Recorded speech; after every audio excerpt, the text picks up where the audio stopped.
Hello and welcome back to this thing. This is the so you want to make a custom Divinity Original Sin 2 campaign blah blah blah series created by me, Rye. Um Here we are again. I don't know why the music isn't playing in the menu, but that's fine.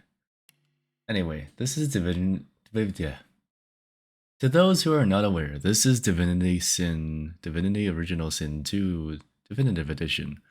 This is the game that Larian Studios created before they created and worked on Baldur's Gate 3. Now, a lot of people probably know about this game because it's got like similar aspects to D&D, but it's not the same. It's a different system. Anyway, today we are talking about custom campaigns. Talking about custom campaigns requires you to go here. You're gonna prepare the campaign. This is our campaign that we're preparing. Very simple. You got the whale and wand. Basically, yeah. You see? There's an ancient weapon. And you're probably just a group of adventurers, I don't know. You've decided to venture in and you wanna find out what that's all about. So let's load the campaign that we've created so far. That is the same campaign we've worked on in the last 3 videos. Suppose this should go with every video where I say, heads up, this is very informal, treat it like me recording or like a stream. This is basically how I am on stream, if you had wondered. Twitch.tv/the Raichu. I stream gameplay, mostly Battlegrounds right now. But maybe in the future Baldur's Gate, if my computer can handle it. Anyway. Disregard this level. Actually, hold on. Let's toggle that. That's the empty garrison. This is the garrison we were at.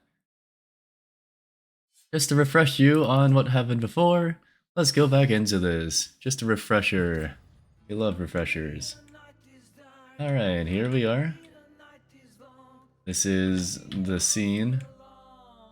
All this fun good stuff. There's knights here. And they are the Cobalt Knights, essentially. I don't know where the other one is. I think she's up top. Yeah. Or he's up top. There's this guy over here. But, this is a Knight Stronghold. And the Knights obviously are not always on duty. There's another one. There's the one, Frida. And now, there's Captain inside here. And you've decided to meet with him. So how would we go about this? Well, we can do this, actually. Now this is a vignette. I rarely use these in my campaign, mind you. So, I created this though. This is not really a choice either. This is just a, hey, heads up. So, I would play this probably before they step into the quarters, when the players agree to step into the quarters.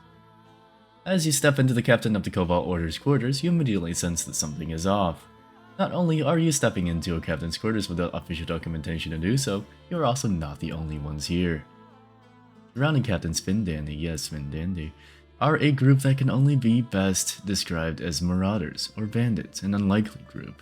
An elf, a troll, and a dwarf. Nonetheless, they strike an intimidating presence, and certainly an unwelcome one. And not really intended to do anything besides tell people that something's afoot, as you'll see as we load into the captain's quarters. That bad things are gonna happen. Now peace mode is on. Peace mode is on. But as the player, you would load into where Shafire is standing right here. Peace mode is on and the game is paused. Let's unpause the game. And we're gonna just deactivate peace mode. Now, I mean, as players go, this video, as the 4th video, this is supposed to be covering encounters, really. Encounters being this tab here, the handy dandy tab at the bottom. Now, encounters, so you can put people into brackets, basically.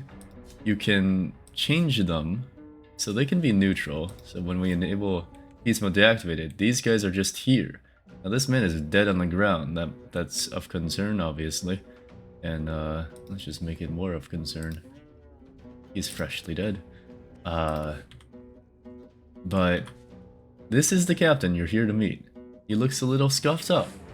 This is because he has currently been attacked by Atlan Spearhands. An assassin, no doubt, now lies dead on the floor. You appear, let's say you're controlling Sapphire. You walk in. The situation is thus. There's this group. This guy, and this guy.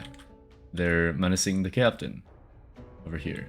And what do? Well, you get the players to go and talk it out. Do they want to fight immediately off the bat, or do they want to talk it out? I suppose this is when the vignette you would say like, try to decipher the situation.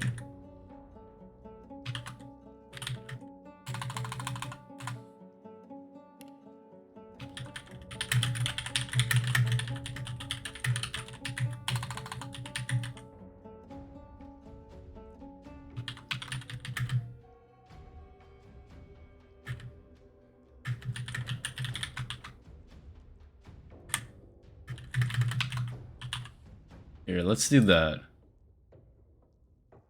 We can do this as options, and then, you know, when the players get in, you can either do this or you can have them roll. I can't show you the rolling mechanism because it doesn't exist when you don't have players in the game. Basically, click make a roll, this whole menu would pop up. I mean, there's nothing there, but there's a square here. And then you just click make a roll, and then when you make a roll, well, it rolls on a die, and you get to influence decisions that way.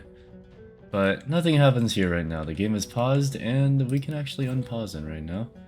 So, in this scene, the reason why encounters are important, again, is you can actually start them off as neutral. When the guys are neutral here, and you can also deactivate them. If you deactivate them, actually, when the player walks into the scene, I can't show it because I'm not a player.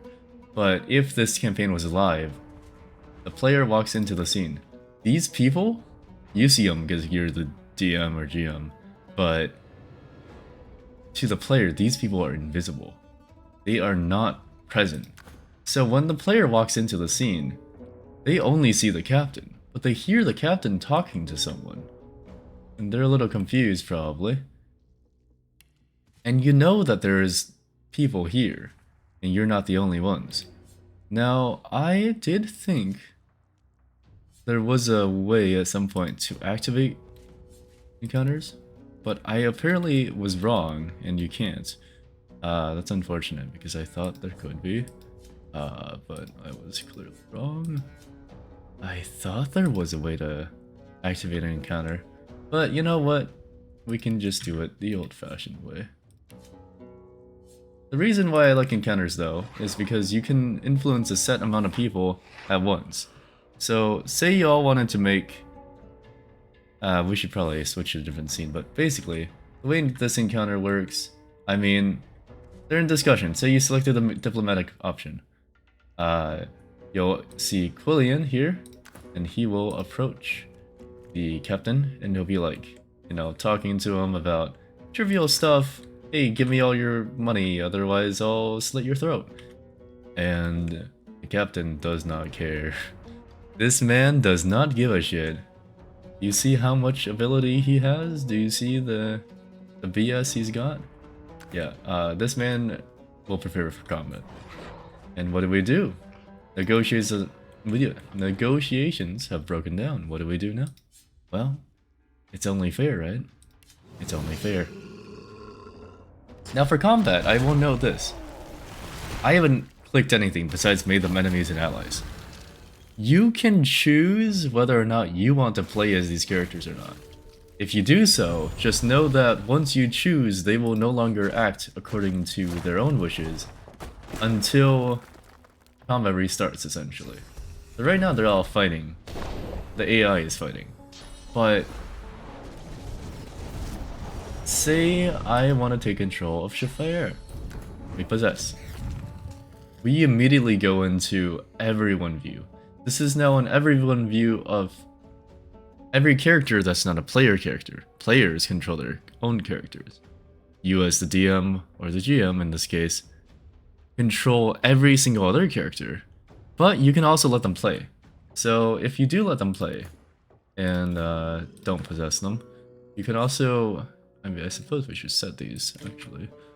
Maybe that would make a bit more sense. Let's give you a Ranger AI. The Troll can get a Berserker AI, and Niquillian gets a Mage AI. Just to see if the AI works a little bit better. We're in a peace mode for a second. Peace mode to deactivate and re-go. And now they go again. But I mean, it's pretty entertaining to watch them fight, not gonna lie. I don't know why the ground's blue here. I think it's the matter of lighting that I've created for the scene. So that's probably my fault. But there's not many interior designs anyway, so if I do interior like this, yeah, then it becomes like... But they're gonna fight, and boy oh boy are they gonna fight. Shafire is dead.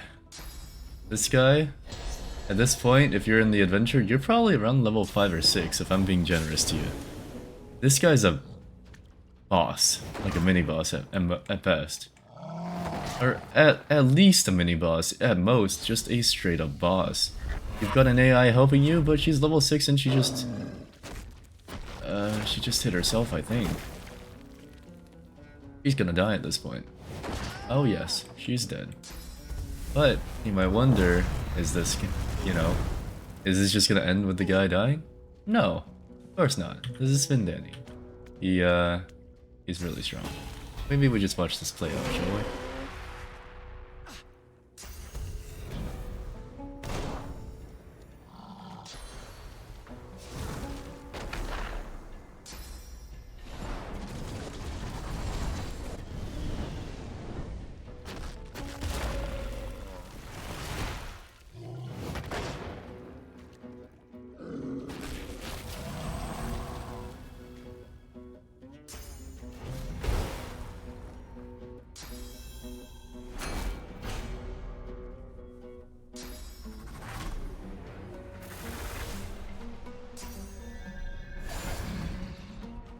Did I give Spin Danny AI? I don't remember. Yeah, I did. I gave him Warrior AI. He's playing a bit more optimized than before. Before, when I was setting up the scene before I recorded here, which took me a bit, just to set up all the encounters and whatnot, Spin Danny was actually playing a little stupider. But he's moving around now.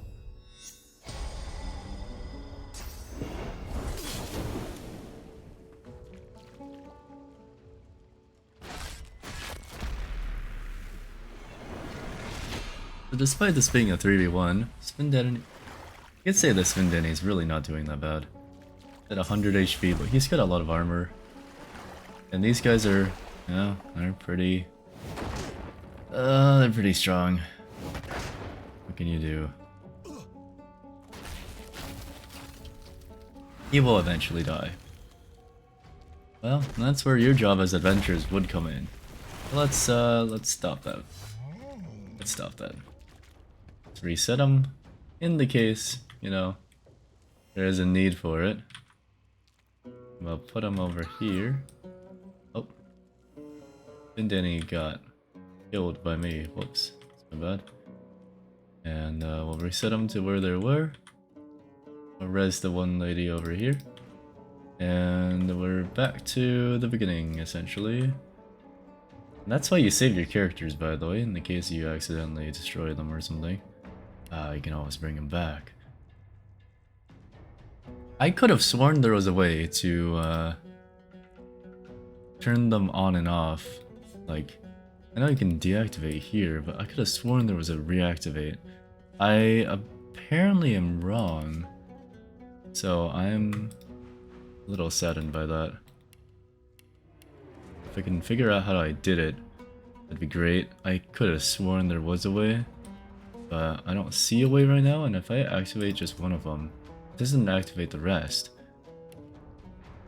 I thought I did. I thought it did. I am confused. That's to change the name of the encounter. Am I able to... Maybe it works different in an actual campaign. I'm not too sure, honestly.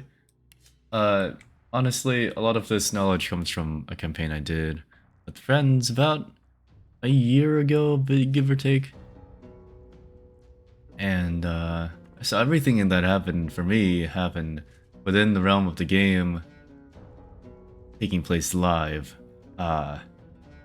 Very few things actually happened after the game completed or when I started preparing another campaign.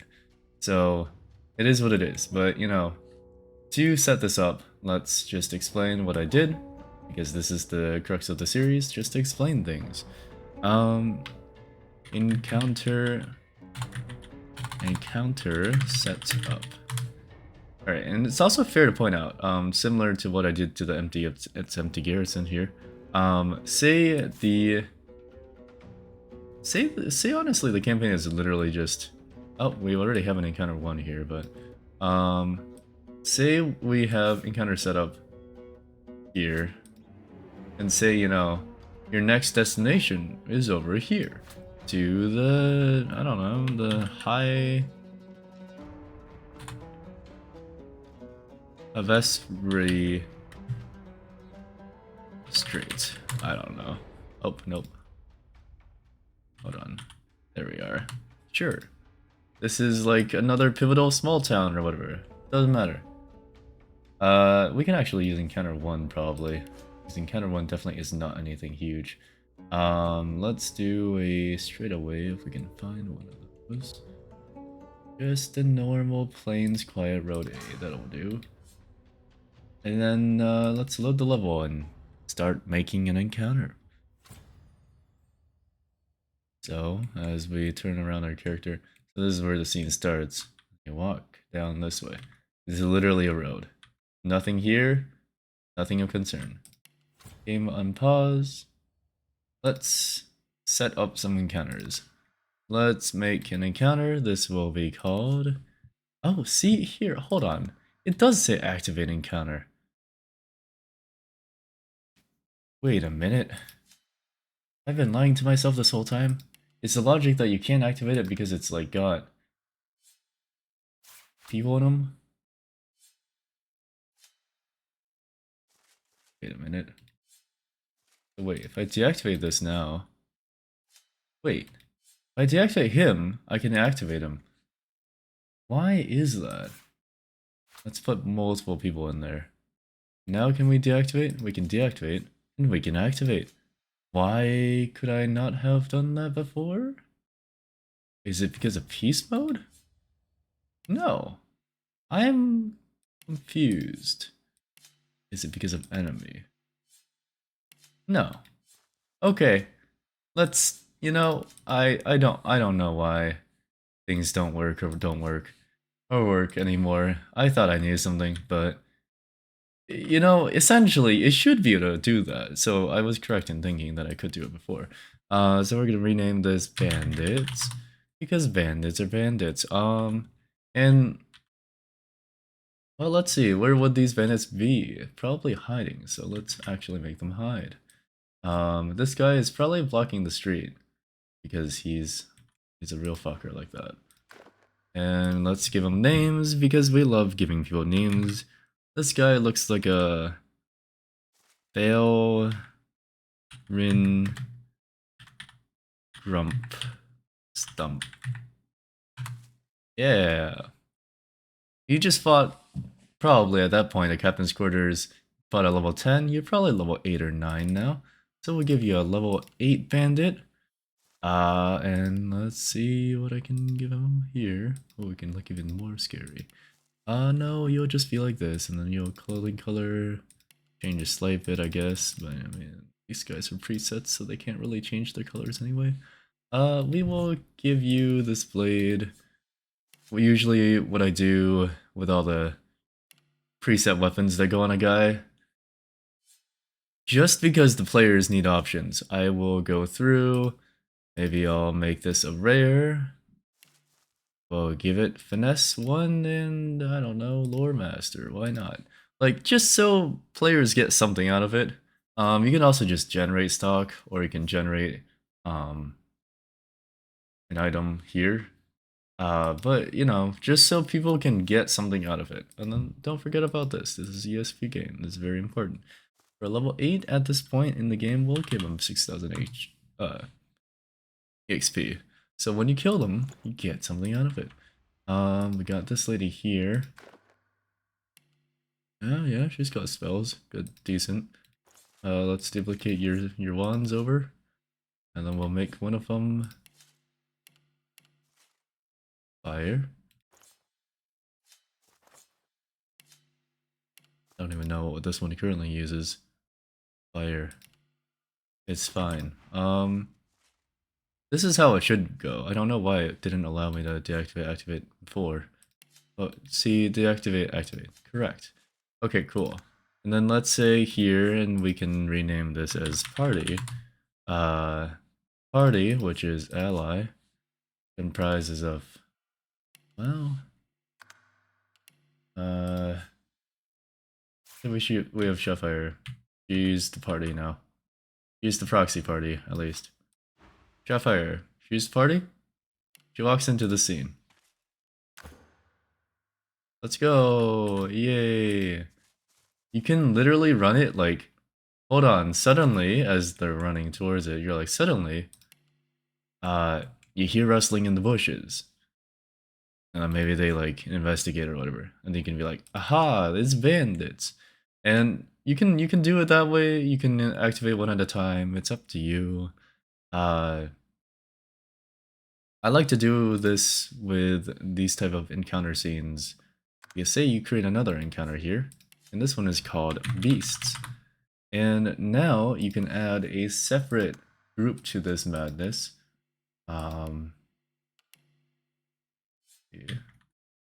Do some very weird choices for animal. Here got, oh yes, everyone loves fire salamanders. If they could appear in the stage. Yeah, sure. And you guys are deactivated.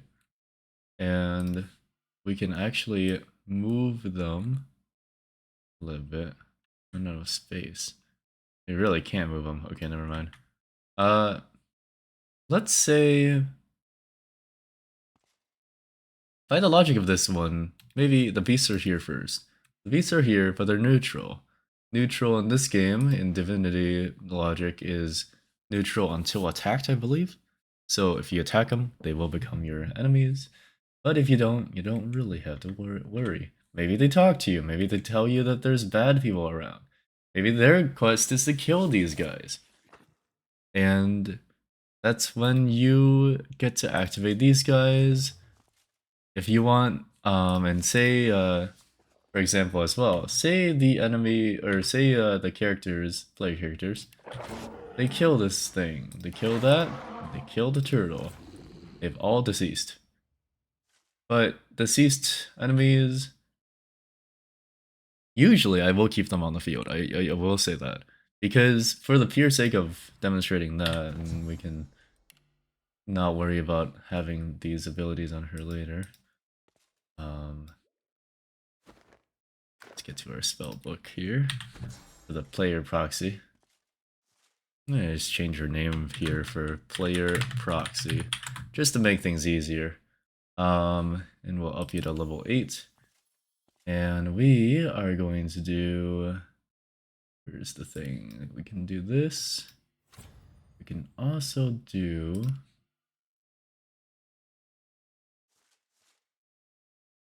I don't remember where it is actually. Ah yes, corpse explosion. Corpse explosion again.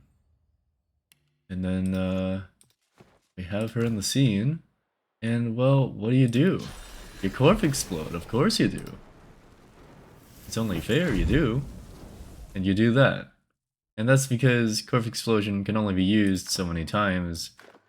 Give you some source to do it again, but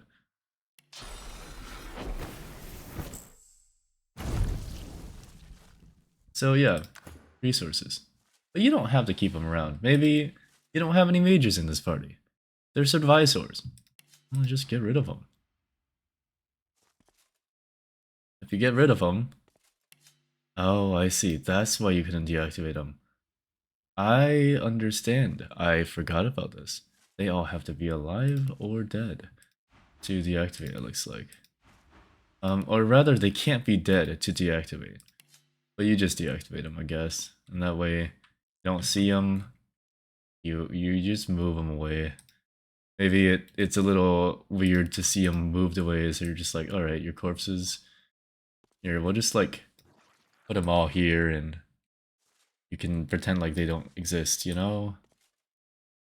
And then you do that. And now you focus on fighting this guy in 1v1 combat. Yeah, I don't know. I used them a decent amount in my campaigns. Maybe it's a bit easier as well if I can show you something from a campaign I did. That would probably be for the best. I don't know how well it'd go though, because if you actually look at my campaigns, not many of them have a lot. This was, let's see, which one did we do? Trouble at Lanyard Fair? But when we load the campaign, this is all I had prepared prior to the players starting out, and honestly, there wasn't a lot. And when I say there wasn't a lot, I mean there really wasn't a lot. But like, you can already see, there's a lot. This was stuff I had prepared, not all of it was used. Let's see, random encounter 1. Let's load this and see what I had planned out for it. Ah, yes, my incredible idea. This was how I set it up. Oh, you know what? You can take notes from me. This was literally called the players get to an encounter, and I believe it was literally just they roll dice, and whatever dice they get is whatever encounter they get. And if it's a 6 or something, whatever I've designated something else as, it was like 2 of them. But yeah, no, and then you just activate one of these groups. And you start out with, hey, you're fighting these guys now. But what if it wasn't this group? Oh, you know, maybe you got lucky and you're only fighting these guys. It's pretty fair, honestly. I did like this method. It does cause for chaos when players just want to fight everything that moves and you give them the option to do so, but let's see, was this also the same thing? I might have structured them all the same way. Oh, this is the exact same encounter. Hold on. Okay, maybe this was just a random thing that I did. I'm not too sure. You can definitely do it that way though. Yeah, you can do it any way you want, really. It's just a matter of you want to make the game feel interesting. I would probably, if I had more time, I don't even have vignettes. If I had more time in this campaign, I probably would have set up vignettes to have the players, you know, you enter this area. It's arid dry, but you feel the sensation that you are not alone. You know, what would you like to do if, you know, they want to investigate? We'll place more things in the scene. Make it feel a bit more lifelike, and then we'll activate a group of enemies. But ultimately, I do know why I made them so simple-ish. This is EXP farming. You just fight them, they all have EXP values.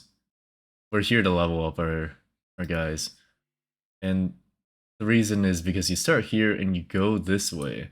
And by the time you get into town, you should be about level 8 or 9. That way, when it leads to this mission. This was like a level 10 or 12 mission. Everything else past this was a bit higher, and so on and so forth. But hopefully you enjoyed this sort of shoddy explanation of encounters, seeing how I forgot what they did until about halfway through the video.